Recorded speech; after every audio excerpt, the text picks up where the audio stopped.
Warning: the following video contains explicit language which may be offensive to some viewers or inappropriate for children. The content within this video is intended for mature audiences only.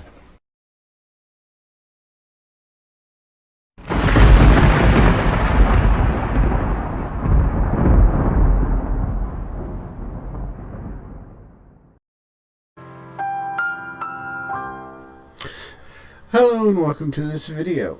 I hope everyone's doing well. Hope everyone's having fun, and I hope the universe is treating you fairly.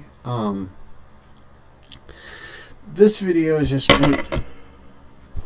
going to be a kind of a reflection of the year, or just random general topics for a little bit. I'm just going to have random graphics floating around up here. I may have the wife pick the graphics in, so we won't know what graphics are going to be floating around until the video is watched. That's an idea, though. That would be fun. Now this, I'm looking at all the stuff I've done for Genx videos this year. I've done like all the Alien movies, the Dune stuff.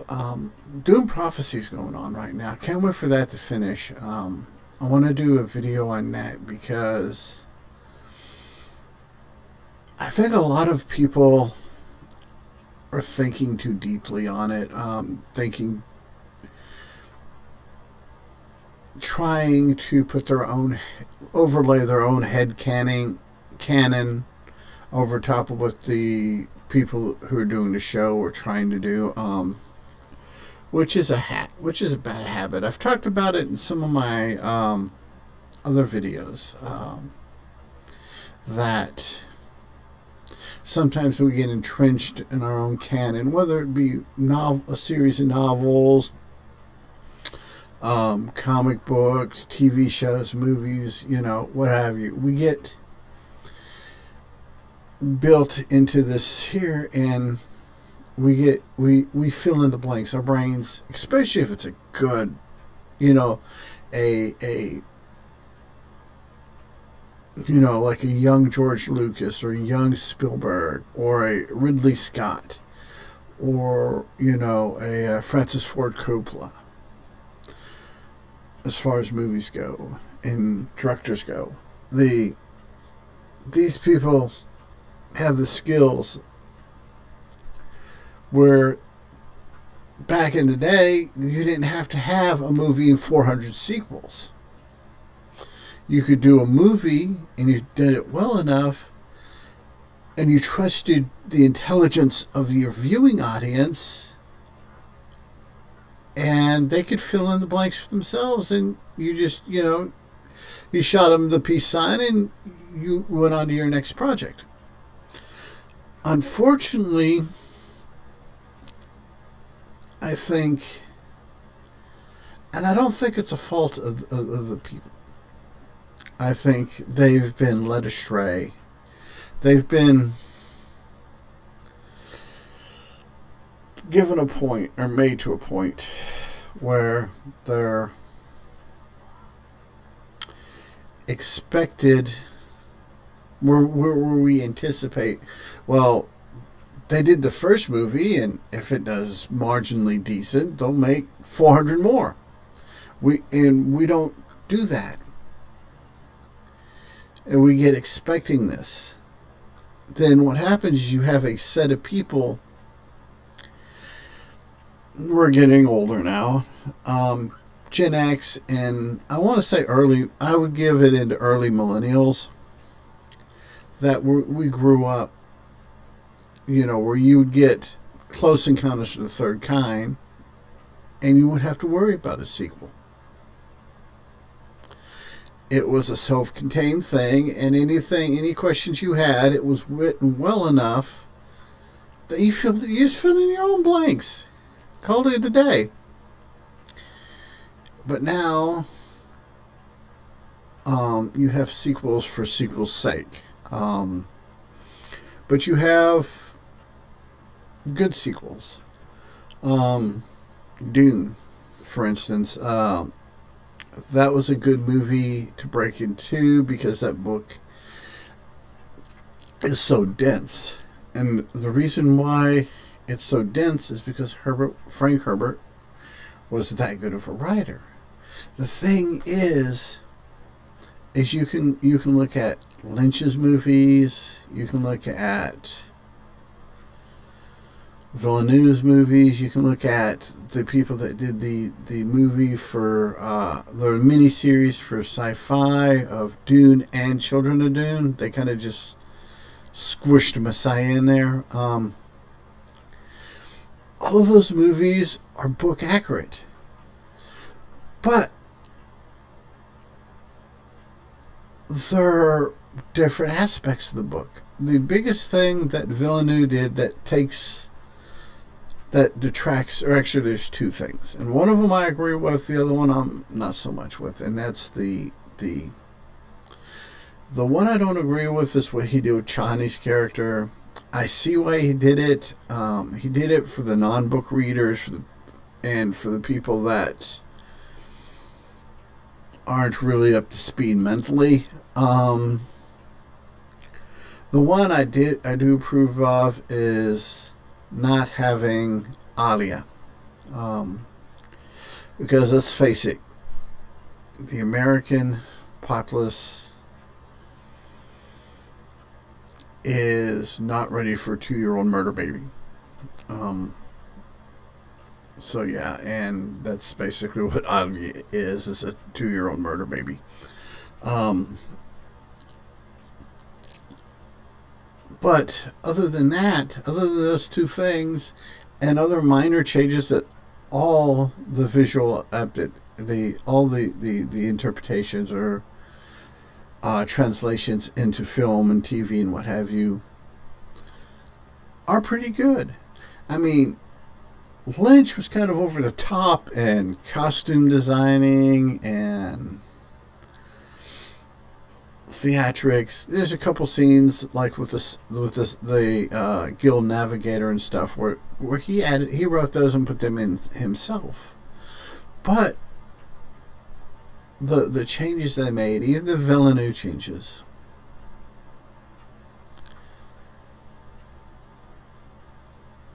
are things that Herbert could have possibly done. They were written up to Herbert's level. But they were totally different ways of looking at it.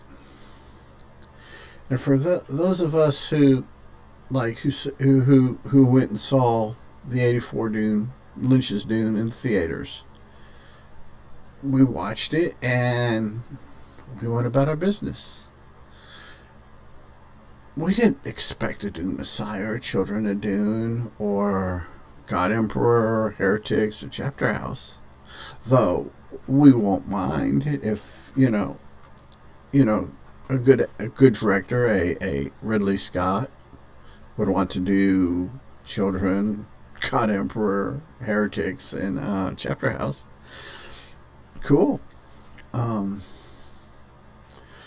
I think now that I've gone way out on a tangent, those of us that have that fill in the blanks in our head, fill up our own blanks. I think we're getting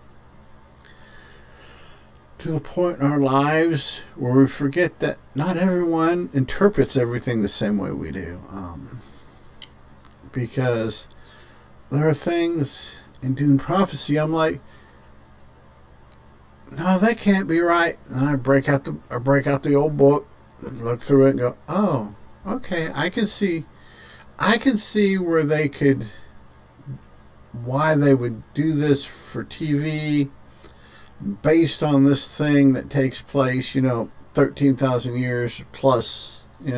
They take one little aspect out of, say, Chapter House Dune, which is about 13 to 15,000 years after prophecy. When you got to sit down and do the math, and I'm not going to do that to figure it out because it's kind of crazy. And you go back and you reread, you go back to the source and you reread it and you go, okay, I can see if you backwards engineer this, how this could lead to that. It's not a direct A to B. It may be, they may have started over here with S, then worked it backwards to A. And what we see is A and Q, or O or L, whatever letter I said. And it gives them and the people that read the books a grounding point. But the person who wrote the script may have read that same thing that I read, interpreted it differently. And I look at it and go, okay, that's good.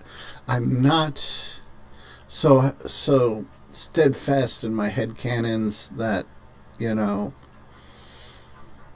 somebody else's view. Sometimes there are people that have went, well, I interpret this is blah blah blah, and I'm like, you know what? I haven't looked at it that way. I might have to go back and reread that or rewatch that and go, okay, that actually makes more sense than what I was thinking. That inflexibility, I think it goes beyond movies and TVs and stuff. But the younger people, you're 20-somethings now. I don't think they can think around corners anymore. I don't, and it's not their fault. They haven't been trained to think around corners. And that's our fault, us older people's fault. And the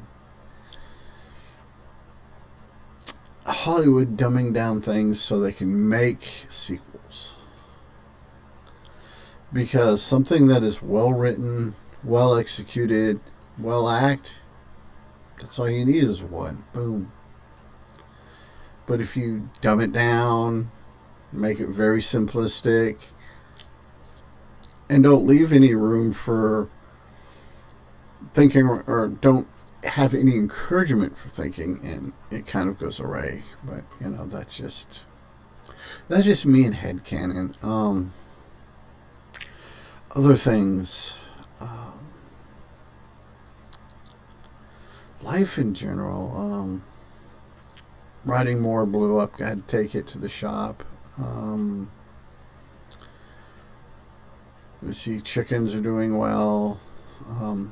Have one chicken molting, which is where they lose their old feathers and regrow new feathers, and she looks like she's been through it. I mean,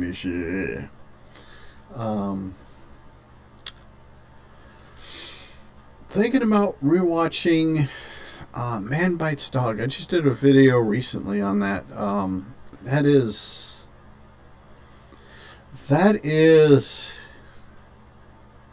interesting. That was done like 5 years before Blair Witch Project and the whole explosion in that type of faux documentary type movie telling. And it's just, I think it's because I'm desensitized. Working in corrections for 25 years does that to you. Because when you work, the main character Ben in that, you work around people like that all the time, and you get desensitized to the really weird and bizarre stuff they do, and lies, and their uncaringness. So yeah, that's because it's just to see something made on that budget. Go watch the video. It has all the budget details in it to make the money it did. Oh, you know, that was pretty good. See what else. Books. Currently, probably about a quarter of the way through Chapter House Dune. Enjoying it. I had always forgotten how philosophical the Dune books. I keep coming back to Dune. I think it's because we're doing Prophecies out right now, and that, and I've got Dune on the brain. I've got Dune brain going.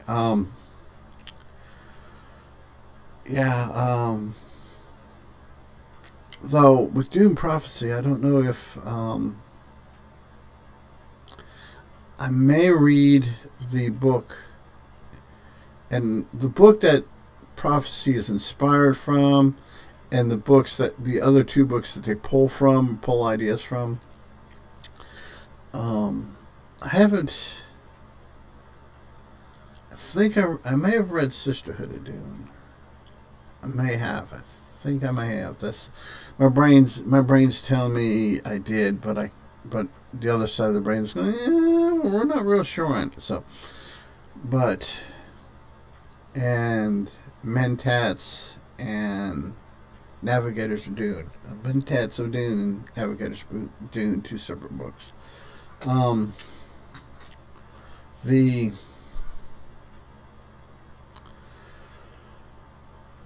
don't know. The problem with I read his house books, the House Atreides, House Carino, House Harkonnen. I guess that's the new way to pronounce it, Harkonnen. But I read those books, and the problem is Brian Herbert and Kevin J. Anderson aren't bad writers. The problem is they're just not good writers. I think I talked about it in one of my Dune videos. It's they have some wonderful ideas, but they lack the writing skill. I don't think it's an intelligence thing. I think it's more of a skill of translating it from the brain to the page. It's something's getting there's a short circuit somewhere between the brain and the page. The writing, the three books of his that I did write, he co-wrote with Kevin J. Anderson. It's like you expect that at any minute. I think I just turned this off and back on again. Yep, I did. So there's probably a little jump cut about 15 seconds ago. But I set the drumstick down and hit the mouse. Just free in case anyone was wondering. For some reason my brain said I had to put that out there so you guys would know. But they got some wonderful setups, and you're like, yes, this time, and they pull the football away. It's the whole Charlie Brown and Lucy thing.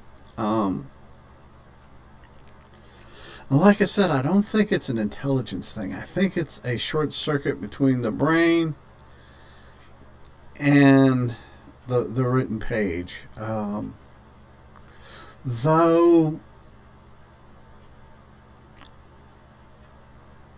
Brian Herbert has got he's kind of cracked some of his, not the first ones he wrote, but some of the ones that he wrote, say after 2000, 2001, 2002, right in there, they just became really cash grabby.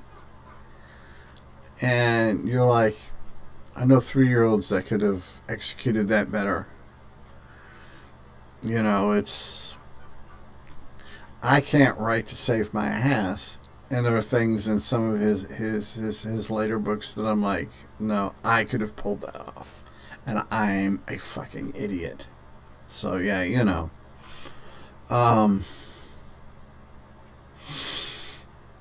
it's just what it is. Yeah, it's just so they're taking, and the thing is because they're pulling these ideas from these books for Dune Prophecy. Then they're giving those ideas to skilled writers, and they're not coming out either exactly the way they came out in the book, or not according to people's headcanon, so you're getting a little bit of hate on it. You're not getting as much hate on it as you are Star Wars stuff, but you know, and I watch Star Wars stuff. I'm one of those weirdos that likes both Star Trek and Star Wars, so you know, call me a weirdo, and you wouldn't be wrong. It's yeah, some people are out there hating, and some of the hate, I just, and phantoms me why the who, what's, where's, and why's behind it. A lot of the hate for shows like The Acolyte, Star Wars Acolyte, some of the hate even for The Penguin, Dune Prophecy, and some of the Ahsoka Star Wars show is, I don't understand it. I don't understand people being so afraid of the vagina. It's just, okay, you write a story, it has a strong woman. If you do it right, you make her intelligent, you make her self-assured, you make her proud of her physical appearance, has the mental strength to handle inferior males. You write something like that, the people that unfortunately we're in the minority now, that who are going to look at, okay, this is a well-rounded character. We know where she came from. We know where she's going. It's like poetry. It rhymes. And why are people afraid of that? And it's mainly males. And I don't want to use the term incel casually, because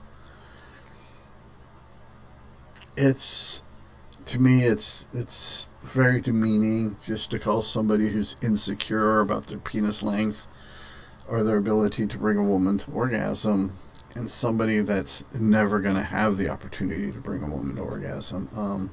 So yeah, there's a big difference in those two, and by lumping them all together as incels, I don't know. It's just a term that there are a lot of terms that we use that kind of bother me. But yeah, and that's the only gripe. The gripe now. And the problem with those people is they're such a vocal minority. They drowned out the people with really, really good criticisms, like, yeah, she's all this stuff, you know, but in this scene here where she did X, Y, and Z is not consistent with what she did over here in this other scene with, you know, A, B, and C. Those are critiques, or how did she change clothes so fast, or blah, stuff like that. Those are criticisms that I can understand, I can deal with. And the one that's currently driving me up the wall right now is, as much bullshit that the director and producer of Acolyte got for hiring her wife as one of the characters in The Acolyte, whereas James Gunn, who's real bad on just about every project he does, he hires his younger brother to play a character. But like they're doing the Creature Commandos animated series, Gunn is heading that. James Gunn is heading that. And other than a little bit of necrophilia, it looks like it's going to be a good series. And yes, I did say necrophilia, and in the second episode you get necrophilia. But James Gunn. That's just what he's going to do. James Gunn, like I said, he hired his little brother for 2 parts in an animated series. There ain't a single one of these insecure cocksuckers. I really shouldn't call them cocksuckers because that's an insult to gay men, and I apologize. It just came out. That might be the reason why they're afraid of the vaginas. They haven't admitted to themselves they are cocksuckers. I mean, that they like men, they're gay, you know. Maybe that's why they're so afraid of the vagina. I don't know. It's kind of weird.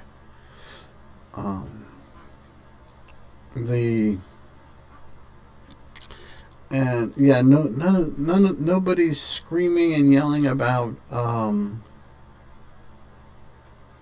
nepotism. But when a woman does it, it's wholly different. And on top of that, it's a homosexual woman. Oh God, double the woes, you know. Who cares? If the person can do the job, they can do the job. I'm not saying that nepotism's good. I'm not saying it's bad. It's in some cases, it's the best choice. In some cases, not so much. And it's one of those things where I don't see it as a problem unless it's a director that hires a family member who just doesn't have the skill to be doing the job. But if the person, the spouse, sibling, 15th cousin twice removed on your mother's sister's uncle's side, you know, who cares?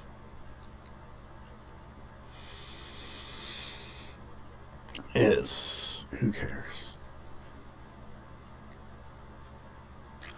They're getting paid more money than I am, so, you know, I don't care. Just as long as the performance is good, I'm happy.